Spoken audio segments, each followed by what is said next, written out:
নমস্কার, টিএনও নিউজে আপনাদের স্বাগত। আমি এআই নিউজ অ্যাঙ্কার পাখি। ধর্ষণ একটি শব্দ, কিন্তু এর পেছনে লুকিয়ে আছে অসংখ্য ভাঙা স্বপ্ন, ভেঙে যাওয়া আত্মবিশ্বাস আর এক জীবনের ছাই। আমরা খবর দেখি, রাগ করে সোশ্যাল মিডিয়ায় পোস্ট দিই, তারপর আবার সে সব কিছু ভুলে যাই। কিন্তু যে মেয়েটা এই যন্ত্রণা বয়ে বেড়াচ্ছে, তার জন্যে তো সময় থেমে যায়। প্রশ্নটা কিন্তু খুব সোজা, তবে কেন আজও মেয়েরা নিরাপদ নয়? কেন আজও রাত মানেই ভয়?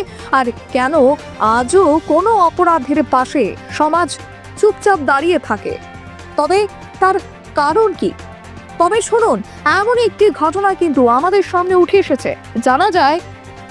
জানা যায় পরিত্যক্ত ঘর থেকে উদ্ধার অচৈতন্য অবস্থায় এক 14 বছরের নাবালিকা। মেয়েটার অবস্থা এই মুহূর্তে সংকটাপন্ন।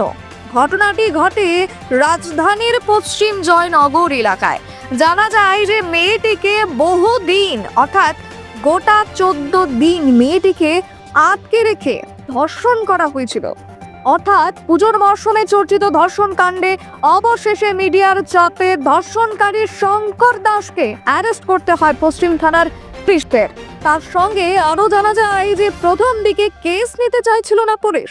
এই অভিযোগই উঠে এসেছে পরিবার পরিজনদের দিক থেকে। তবে সঠিক তদন্ত বিচার পাওয়ার আশায় রাজ্যবাসী এখন বসে আছে। তবে দেখে নিন বিস্তারিত সেই ধর্ষণকারী সাংবাদিকদের সামনে কি বলছেন। কি নাম আপনার? হ্যাঁ, কি কারণে ধরছে?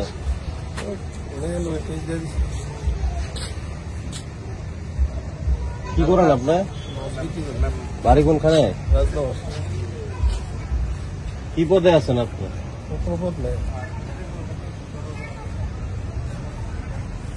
এখনকার মতো সংবাদ এ পর্যন্তই। পরবর্তী নিউজ ও আপডেটস দেখার জন্য অবশ্যই চোখ রাখুন টিএনও নিউজের পর্দায়।